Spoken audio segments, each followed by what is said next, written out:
सिद्रा ज़ई साहिबा, जो अभी फैसल हकीम साहब की जानिब से भी सर बात की गई, और हम यही देख रहे हैं कि ईरान के हक़ में ही मुज़ाहिरे नज़र आ रहे हैं, ईरान के हक़ में सारा कुछ हो रहा है। जो अमेरिका और इजराइल चाह रहे थे कि शायद क़यादत को हम लोग निशाना बना देंगे, शहीद कर देंगे, ईरानी supreme leader Ayatollah Sayyid Ali Khamenei का जो उनका हदफ था मेन, उन्हें शहीद कर देंगे, तो शायद जो ईरानी अवाम है वो सड़कों पर निकल आएगी और बड़ा जो है रजीम चेंज हो जाएगा, मामला बिल्कुल चेंज हो जाएंगे। लेकिन वो सारे मामला जो वो चाह रहे थे ना, उसके बरक्स आ रहे हैं। और जैसे कि अभी फैसल हकीम साहब ने भी कहा है कि अब ईरान के पास खोने के लिए कुछ नहीं है। अगर ये जंग मजीद तवील होगी तो इजराइल और अमेरिका के लिए मुश्किलात बढ़ती नजर आ रही हैं। सिद्रा साहिबा, देखें, रजीम चेंज की जब बात हुई थी तो आप ये देख लीजिए कि ऑलरेडी सुप्रीम लीडर ने जो है वो बहुत सारे नामों की मंजूरी दे दी थी कि in case mister X will embrace the martyrdom, तो फिर उनके बाद mister A, mister B, mister C, mister D,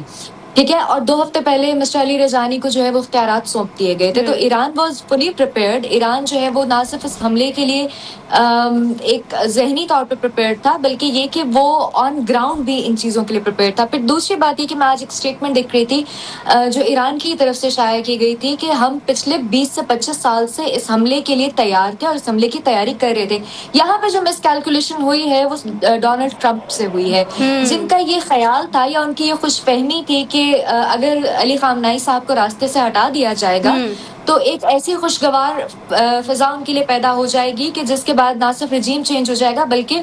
वो बाहर से रज़ा शाह पहलवी को भी सामने ले आएंगे और उसके बाद उनके हक में हर चीज़ जो है वो आना शुरू हो जाएगी। लेकिन ये एक कंप्लीट मिसकैलकुलेशन थी। देखिए, मिसाइलों से कभी भी रजीम चेंज नहीं होती, ड्रोन से कभी भी रजीम चेंज नहीं होती अनटिल एंड अनलेस कि जिस तरीके से सर ने बड़ा राइटली पॉइंट आउट किया है कि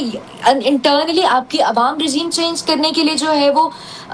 तैयार ना हो या फिर बूट्स ऑन ग्राउंड ना हो, जिस तरीके से हमने अफगानिस्तान में देखा, जिस तरीके से हमने इराक में देखा।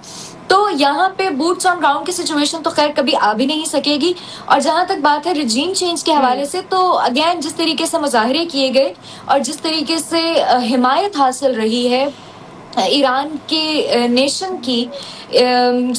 ख़ामनेई की शहादत के ऊपर भी, कि जिस तरीके से गम, गुस्से और सोग का ऐलान किया गया था, तो रजीम चेंज करने का तो सवाल नहीं पैदा होता। दूसरी बात आपने पूछी थी रिलेटेड टू के क्या अब मजीद उनके ऊपर एतबार किया जा सकता है या नहीं। अब ये देखिए कि कल जो है यूएई से और डिफरेंट आपके पास स्टेट से ये एक फुटेजेस सामने आ रही थी कि हमें यहाँ फंसा के और सदर डोनाल्ड ट्रंप जो है वो सिर्फ और सिर्फ इजराइल को सेफ गार्ड करने में लग गए हैं और हमारी तो सारी सेफ्टी का दारोमदार जो है वो सदर डोनाल्ड ट्रंप के ऊपर था। तो क्या अब किसी भी मुंह से हिमायत हासिल करने के लिए डोनाल्ड ट्रंप टेबल टॉक की तरफ भी आएंगे कि जहां पे खलीज अरब ममालिक जो है वो डोनाल्ड ट्रंप के ऊपर दोबारा किसी भी सूरत में अपने उनको ट्रस्ट कर सकें और उनके साथ जो है वो दोबारा चलने की बात की जा सके। तो ये शुरू अगेन ट्रंप तो 4 हफ्तों का इंदिया पहले ही दे चुके हैं कि 4 हफ्तों तक ये जंग जो है वो आगे जाएगी, खिंचेगी। आप ये भी तो देखिए ना कि आज डेमोक्रेट्स की तरफ से क्या जो है वो स्टेटमेंट सामने आई है कि हमें तो किसी भी चीज में एतमाद में नहीं लिया गया और वो तो रेजोल्यूशन पास करने की बातें की जा रही हैं और इनके इख्तियारात को भी महदूद करने की बात की जाती है। तो बाहर के ममालिक तो अपनी जगह, लेकिन अमेरिका के अंदर से जो है उनको किसी किस्म की हिमायत हासिल नहीं हो रही। ठीक है, अमेरिका के अंदर से ही डोनाल्ड ट्रंप को हिमायत नहीं हासिल हो रही। इम्तियाज़ साहब, डेमोक्रेट्स के आप समझ रहे हैं जिस तरीके से वो प्रेशर डाल रहे हैं, तो इस प्रेशर में आएंगे डोनाल्ड ट्रंप, आप समझ रहे हैं इम्तियाज़ साहब?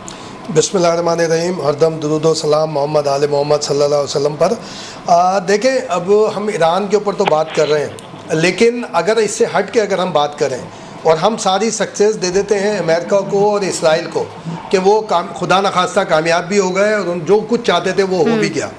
तो उसके बाद भी ख़तरे में इसराइल और अमेरिका नहीं आना है। उसकी वजह यह है कि उसके बाद मशरिक़